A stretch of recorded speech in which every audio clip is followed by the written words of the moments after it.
Hi, and welcome to another episode of Nursing Your Way to Wealth, where a mental health nurse and an accountant talk about wealth creation, personal development, and financial independence in the UK to help you live the life you deserve. Hello, we're back again for episode 28 with both Alexes here. And today we thought we'd talk about contentment, living a life of simplicity whilst on the way to being financially independent, and really noticing the small stuff in life that perhaps you take for granted. And it's the things like that that we often overlook and we just assume that's kind of the thing we need when actually we don't really focus enough on how kind of gratifying it can be to live in the 21st century and just to have an abundance of things available around us. It's the culmination of generations of hard work from a lot of people all over the world. So we're just going to dig a little bit into enjoying the simplicity of life whilst on the way to being financially independent. Yeah, hey Alex, and hi everyone. This is a really interesting topic and something that's I think we can all learn from because I think for me there's so much distraction from certainly like with social media and there's just bombarded with adverts for the next thing and the next thing, and a lot of those are really focused on highlighting what you don't have, and you go past an advert for a car, automatically it's like I don't have that car, therefore I feel that I'm missing something. Where I think turning it on its head and being content with and I think being really mindful and appreciating the things that you already have, I think is a really key thing. In one, it will certainly stop the need or maybe quieten down the voices that you're feeling inadequate about certain things or that you need the next big thing to make yourself happy. I think you can quiet a lot of that down by really being focused on what you do have. And, maybe little things such as, going through your wardrobe and looking at the clothes that you've got and realizing what an abundance of clothing you've got for all different weathers that can keep you warm and keep you cool. Or little things such as, you boil the kettle and you could get some amazing coffee from all over the world from, the supermarket down the road from you. It's super convenient and it's almost a bit of wealth that you don't realize you have is a lot of that.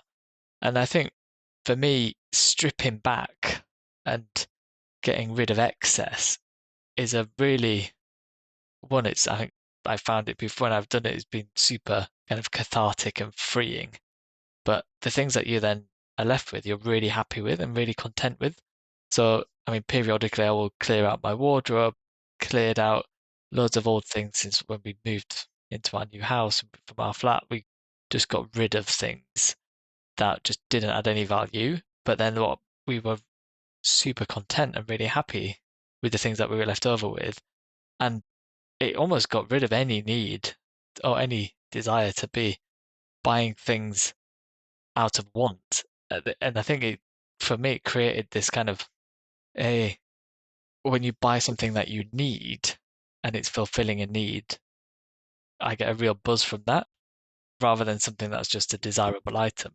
Um, yeah, I think trying to get rid of excess, be simple, really enjoy like the simple aspects of your life. Um, Even just such things as, being able to switch on a light or turn your heating on. You can, there's so many that we've got a world full of abundance. We're very fortunate. I mean, certainly speaking from the UK, like the things that we have, we are so advanced compared to most of the most of the countries, but also a kind of middle class existence now is would be 10 times what a rich person would have back in, 150 years ago. It would be mind blowing to them that you'd have some of the richest people in the world at that point couldn't even imagine living like we do here in the here and now. So yeah, I think there's so much that we've got to be kind of thankful for, and yeah, yeah, for me it's a huge topic. Yeah, Alex, I don't know if you've got any like examples or things that what you've been kind of when you've maybe been doing something, or maybe making your nice ground coffee with your coffee beans, and have the thought of contentment in what you're able to do. I don't know if you've ever found that kind of thing. It's something that I've struggled with for quite a long time. I'm a victim of my own hedonic treadmill. So when I get something that's more convenient, something that's easier, quicker, faster, takes less effort, I'll very quickly adapt back to that as my baseline.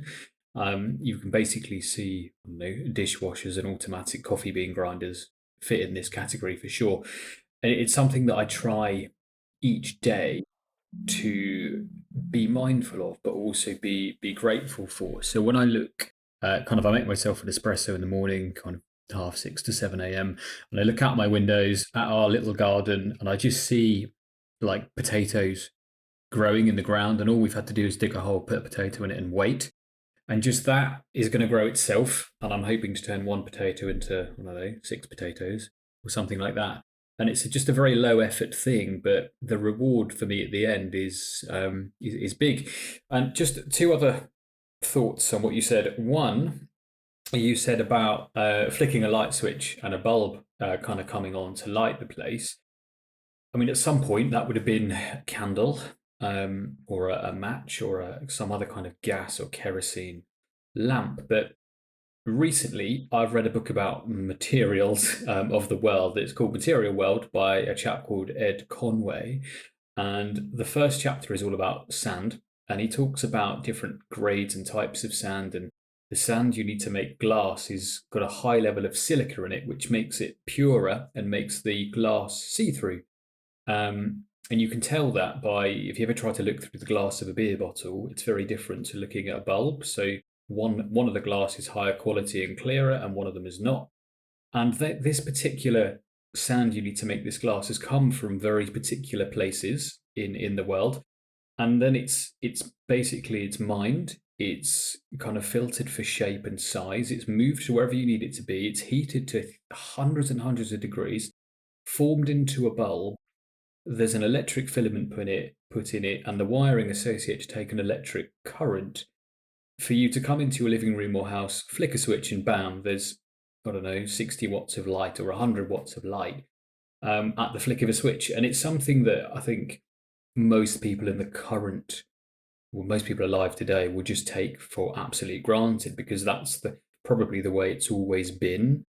And lights have got brighter, they've got better, they've got less energy efficient, they've got cheaper massively, and they've enabled people to study and to work late into the night without sunlight. So even thinking about something as simple as that has changed our world for the better.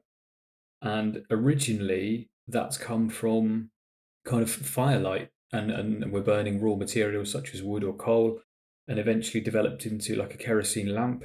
Um, and then all the way up to kind of what we have now, LED bulbs. And you can even spec LED bulbs to your car, adaptive ones that move with the road. And it just, if you take a step back and you think about how far that's come, it's pretty mind-boggling, to be honest. And I would recommend that book, Material World, to anyone. Alex, yeah, I said at the beginning there was two things. I've gone off on a tangent about sand and glass. What do you remember the other thing that you talked about, or no? Oh, you're testing me now. I think one was about, I guess, the amount of distraction that there is in a lot of the adverts, making you feel completely inferior and highlighting the fact that you don't have something. And I think it's like turning it on its head and being, appreciating what you do have. And I think like it's a great example that you just gave. And I think we've mentioned about the sand before, and the book. But I think when you actually put it all together and take a step back and look at even just the things around us, we're often made to feel that what we have is completely inadequate, and we need the next thing in order to be fulfilled and our life will be complete. But actually, if you think about the amount of effort and how amazing it is at even just the simplest thing that's maybe in around the house, and what's had to happen for that to get there, I think is it's just been, yeah, it's mind blowing. And yeah, and I mean, one other thing I should just point out, actually, whilst it's on my mind, is simplicity, I think, goes beyond products and material things as well. It's more about it's the relationships that you have with people, and sometimes this goes to like experiences and things. Some of the best times I've had have actually they've not been going to expensive concerts or going to wild trips to different faraway places. It's been, when you go for a walk with your friend and you have a really meaningful conversation, or you see somebody that you've not seen in years and actually you carry on as if you only saw each other yesterday and enjoying that kind of those kind of moments. And there's something about that for me because I'm much more of an experience led person than a material person. But even I think there's always this kind of like societal pressure that if you meet up with a friend, you go out for dinner, or you go to the pub, or there's an event that you both attend. Whereas actually just spending time in each other's company, or it's going for a walk, or just meeting for a picnic in the park, little things like that, I think for me are so memorable and so much, and it's just that going down to the simplest thing, and they're much more memorable than going, on crazy expensive meals or going to a fancy bar where you can't hear each other speak or things like that. Um, so that was a point I wanted to get across before it lost before it came out of my mind. But on the first point of I think the constant bombardment of adverts. I think that was the point that I raised before. But yeah, let me know if I got that wrong. Oh, I don't remember the first point, so maybe we will re-listen and figure that out. But I think as well, when you do those things that as you've explained, like a walk with a friend, or you just, I don't know, you walk somewhere in nature or something, you don't do anything massive.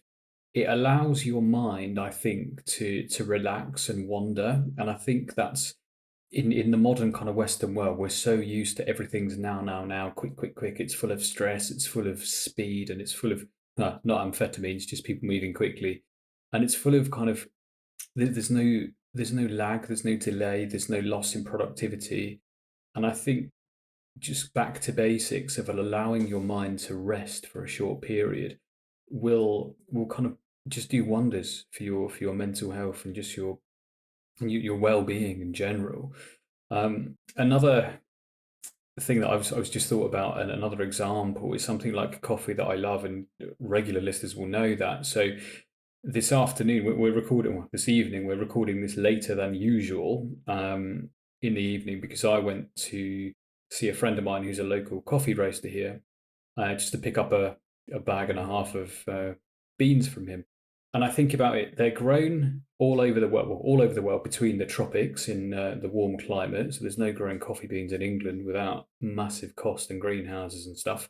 But they're grown for months and months and months. They're prevented from pesticides. They're sheltered from extreme elements on particular sides of altitudes of mountains. Then they're picked and they're washed. They're dried.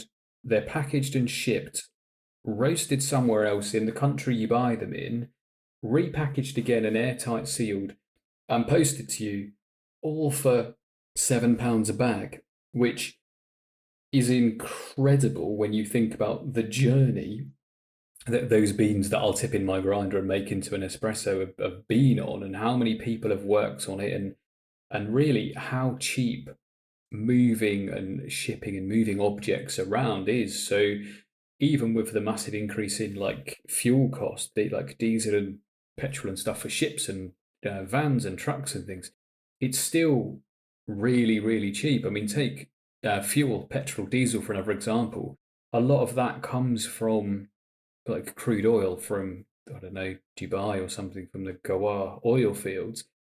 It's kind of shipped out, refined, turned into whatever fuel we need, shipped to wherever you need it to be, and then when it arrives in the country, it's transported again to all the filling stations, whatever your local filling station is. It's rare that there isn't any fuel there 24 hours a day. Whenever you go, you'll be able to get, I don't know, up to 100 litres of the stuff within 5 minutes. And it just becomes, that to me is a humongous undertaking. And all this stuff works in the background that we don't really focus too much on how things get there, what happens with it, who does the majority of the work, and how many things have to go right for that to be normality. And we can really rely on it. I can think of a couple of times in my head where I've not been able to just turn up at a petrol pump and fill my car up.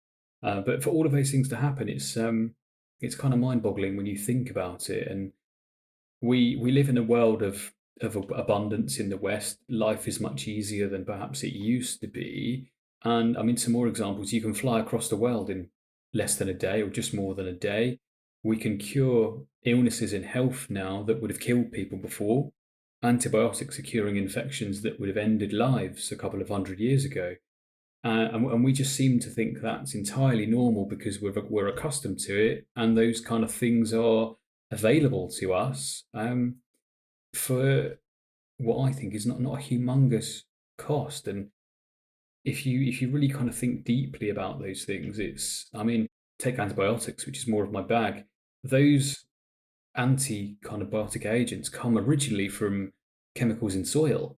And finding new antibiotics is a hard game. It's not easy to do, but they've made well, basically they've cured infections by wiping gut bacteria from your microbiome, but they've also made hospitals a lot safer. They've made wounds that would have ended people's lives become minor inconveniences now.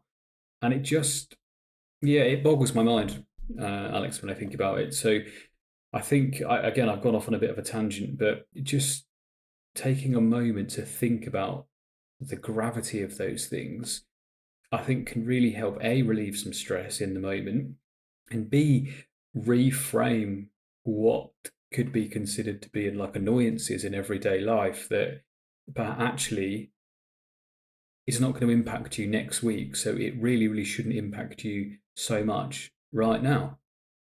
Yeah, that's really interesting. And I think I'm completely with you on that if you just taking a second to think about where things have actually come from and the time of, we are living right now at the pinnacle of I guess human existence in that we know as much as there is possible to know right now about everything, and there's still loads more to learn. Um, and I think taking time to appreciate that is huge.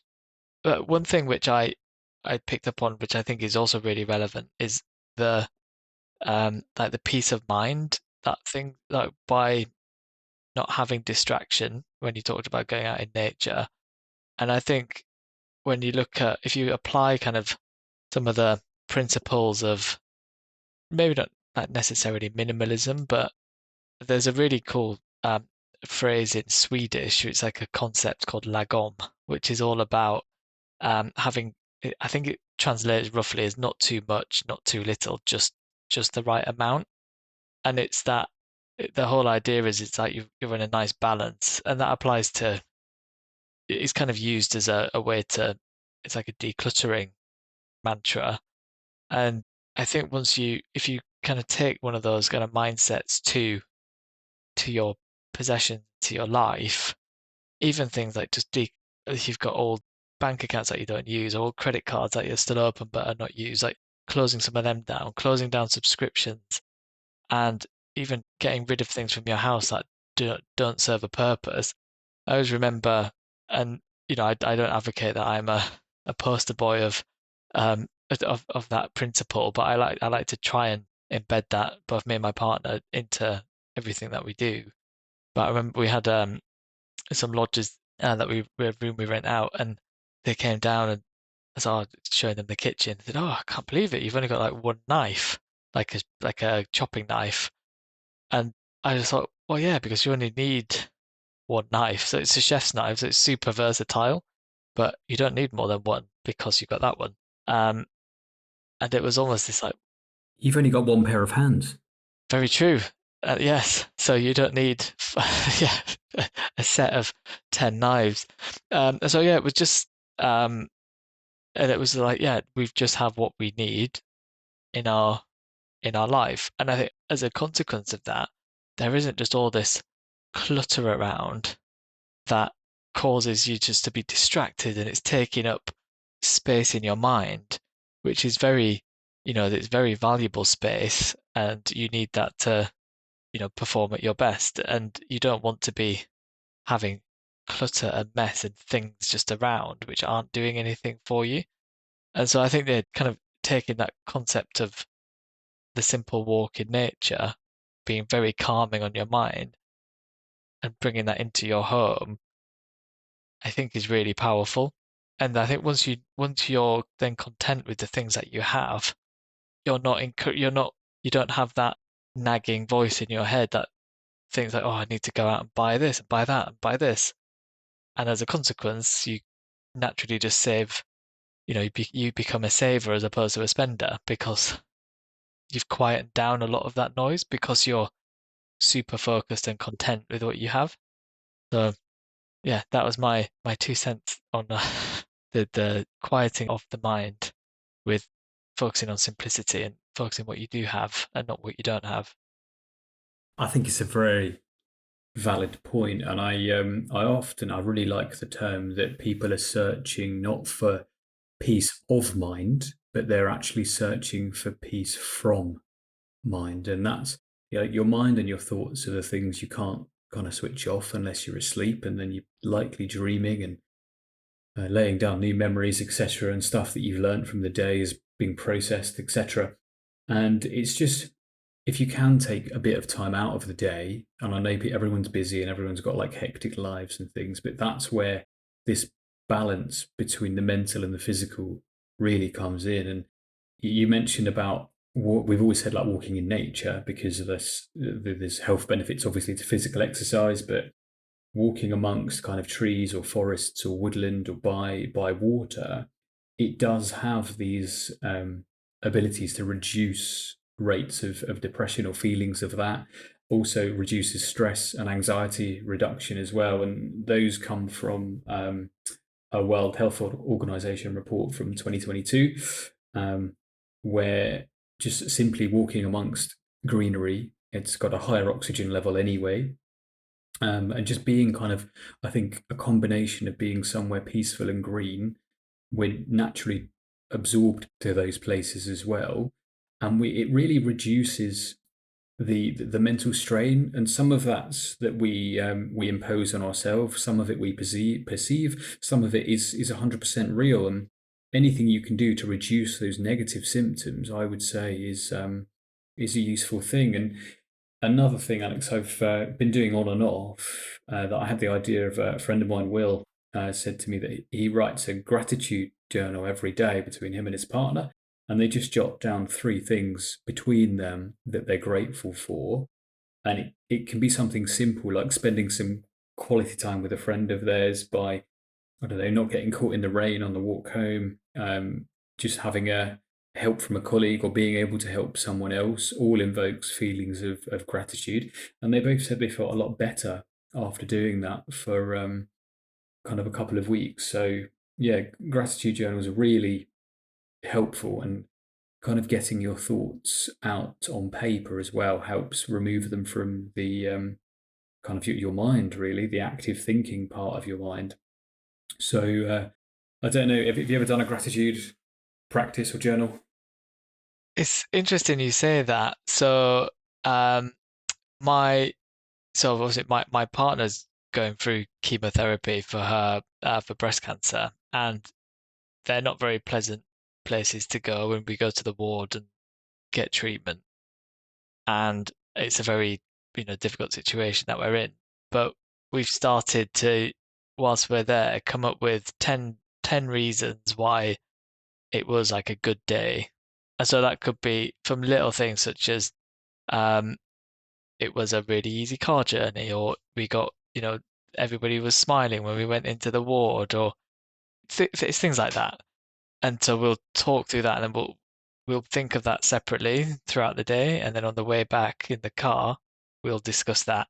And so it's similar in a kind of in what is quite a difficult time, trying to put the positive on it. But I've heard a lot of good things about journaling and yeah, not necessarily gratitude journals, but more just get your thoughts out of your head and onto a piece of paper. And I'm quite good, I would say, at scribbling ideas down and things to get them out of my mind more than feelings.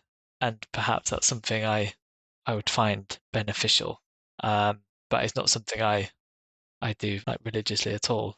But yeah, but in terms of trying to be more grateful of certain things, I definitely find it does make a difference. Well, it's just firstly, it's a huge thing for you and obviously your partner to go through, and it's incredibly sobering to kind of learn that, because once something like that factors into your life, sweating the small stuff just doesn't seem consequential at all, and it really puts into perspective the regular stuff that people worry about. Actually, if it's not going to bother you in a week or a month or even tomorrow, it's really not worth your time worrying about it now, when you can actually focus on what's truly important in life. And I think we're victims of our own brains here, that we get so wound up in particular scenarios that we just can't see the wood for the trees, and it just becomes an all-encompassing thing. And then your emotions get involved, and you get some physical feedback, like feedback loops from your body, and then you just can't see your way out of it. And actually, someone kind of breaking that cycle, like you say, walking into the hospital or the ward, and someone smiles at you, you're like, oh, actually, I don't need to be on that negative cycle each time. I'm here. It's at least being treated, although it sucks 1,000%. But it it's kind of a sobering, yeah, thought. Yeah, it's sorry, I did drop off slightly, but I'm back onto the thing. But just on the point around perspective, that's definitely one thing that it's certainly we've got a whole dose of that. And I think it is, you really do start to appreciate the little things more and more. And it's a lot like the things that were worrying you are just, yeah, you get a whole load of perspective and a lot of that stuff goes away. And so it's been like from that perspective has been, is a huge slap in the face for both of us and actually a real wake up call. Um, but it's the little things and it's the simple things that we like to focus on. And that's rather than, oh, I'd be much happier if had a Rolex. And so it doesn't really matter when you're attached to a chemotherapy drip what watch you've got on. Yeah, it makes no difference, does it? And if even if you had that at that point, you'd trade it in a second Oh, to trade everything. exactly, exactly.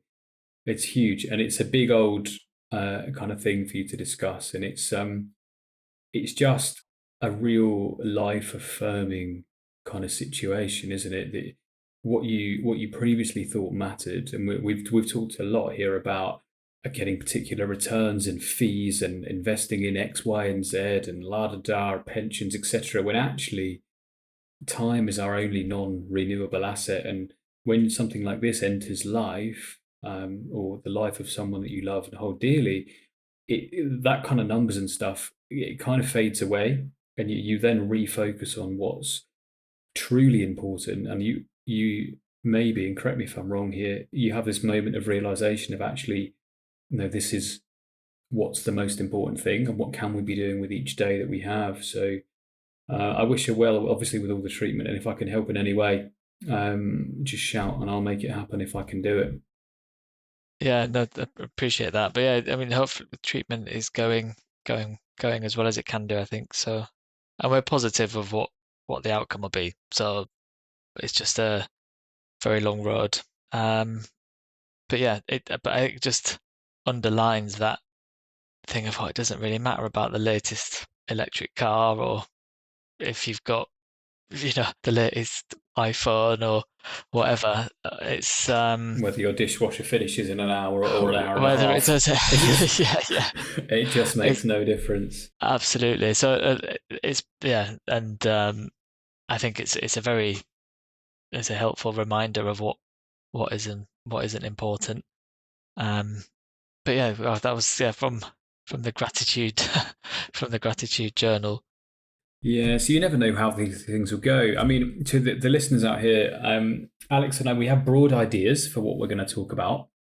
So we had a quick chat before we hit record, and we just said we'd record something about enjoying simplicity and simple life on the way to financial independence. And then, to be honest, we just chat about it. We type some notes across to each other because we're not in the same room. We're doing it virtually, and we just kind of let the conversation go wherever it goes, which is why some of us, probably usually me, goes off on tangents about, I don't know, sound and light bulbs and coffee beans and stuff. But we try and bring it back to the heart of what we found meaningful in this week. So that's why kind of our episodes go the way they go. We're not just reading from papers. We're just having organic thoughts across, and what hopefully becomes interesting conversation.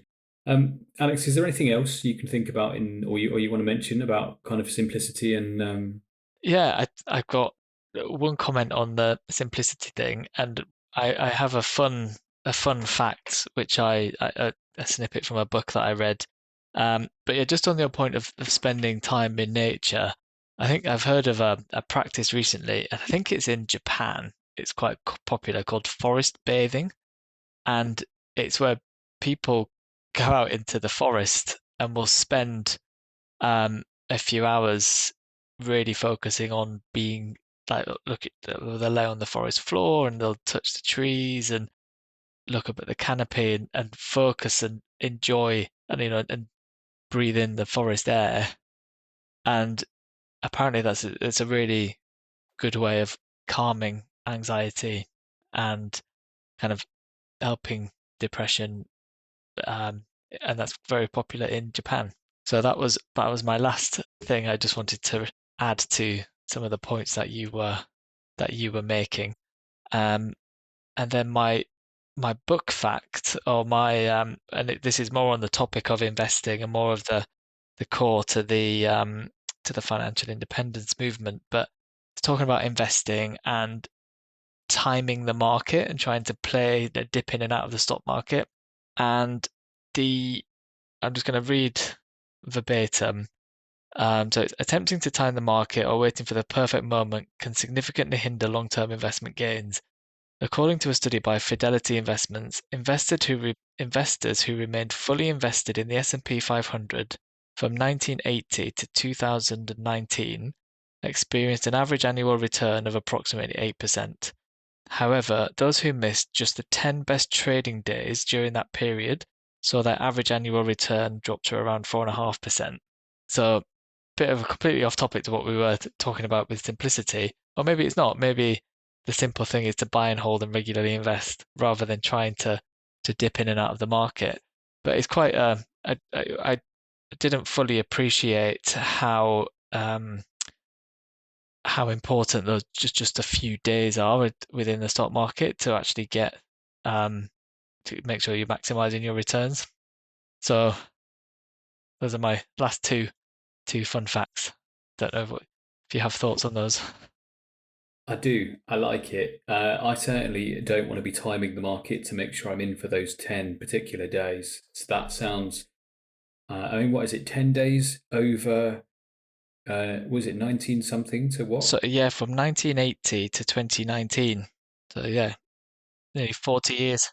10 days out of 40 years is ridiculous to try and time those. 100%. That would take all my energy all day and I'd be fretting about it constantly. So, like we've always said, we're trying to find needles in haystacks with that. Just buy the haystack and enjoy your life rather than pick and dig. So yeah, I've got two other things. One, forest bathing. I've heard of it. I've read a book about it, weirdly, called The Secret Therapy of Trees, written by two Italian guys called Marco. And it's scientifically proven to lower blood pressure, reduce anxiety, and just provide a feeling of like wellness. And I think deep down, we humans feel safe if we're close to water because we need water. And when we're amongst trees, we get shade, we get oxygen, we get natural endorphins from that. So it's absolutely no surprise to me that it has positive effects on things like that. So one other thing I wanted to mention as well. people in the West kind of we overthink stuff, I think, or at least I do, and I kind of get lost in my life, and I picking kind of decisions that I make, and I get so wrapped up in them, I just end up in like decision paralysis. And I was thinking about if you want to know where you fit in terms of earning potential, certainly in the UK or across the world, you can look at the IFS, so the Institute of Fiscal Studies Household Income Calculator. And I've been doing this, Alex, while you've been chatting a minute ago. And I've got two things here. One, where I fit in the UK, and two, where I fit in the globe, so all the population. Firstly, I'm much higher up for the UK's kind of income than I thought I would be, and I don't feel like I earn a fortune at all. There are loads of people, in my opinion, that out earn me. I work with loads of people who out earn me as well, and it just goes to show how your own thoughts can mislead you into thinking that you're poorer or richer than you actually are. So if you're interested in that, it's on the IFS website, and it's just called Your Household Income. Where do you fit in? And globally, so I put in my salary into it's like a CNN website, and there's a global wage calculator here, and it's called Compare Your Salary. So I put my own nursing salary in, which is the top end of band 6, if you're wondering. You can Google that. I earn apparently 8 times more than a cleaner in Thailand, 17 times the wage of a teacher in Ethiopia, twice what a health professional in Greece earns, and 0.298 six as much as a CEO in the US. And that just goes to show that actually I earn quite a lot more than most people, and I don't earn masses of money over the UK average, and a lot less than other people. So, and we know that the majority of people's income is obviously is balanced, and some people earn extravagant, ridiculous amounts, and a lot of people don't. And we only hear about the people who earn fortunes and loads because survivorship bias. People talk about it, they make news headlines, and it makes everyone else feel worse. But if you actually think about it, you'll probably, if you're in the Western world and you're listening to this, or you're not in the Western world, you live somewhere else, and you're listening to a personal finance podcast by two guys called Alex in England, you're probably doing a lot better than most other people. I think that's mic drop. Yeah, excellent. That's I'm gonna have a look at that website as well, actually. Yeah, I'll send them to you. And that drop a minute ago was just me bashing my microphone. Yeah, So, yeah, we'll see if, I don't know, Caspian or anything, chap. We appreciate all you do. If you want to include these last bits or end it at the mic drop, it's your choice, my friend. Yeah, thanks for your time, buddy. It's been a good one, full of twists and turns. That's it. They're often the best. None of what we discuss on the show is to be considered financial or health advice, and we recommend you always do your own research or consult an independent financial advisor or a doctor when making your financial or health decisions.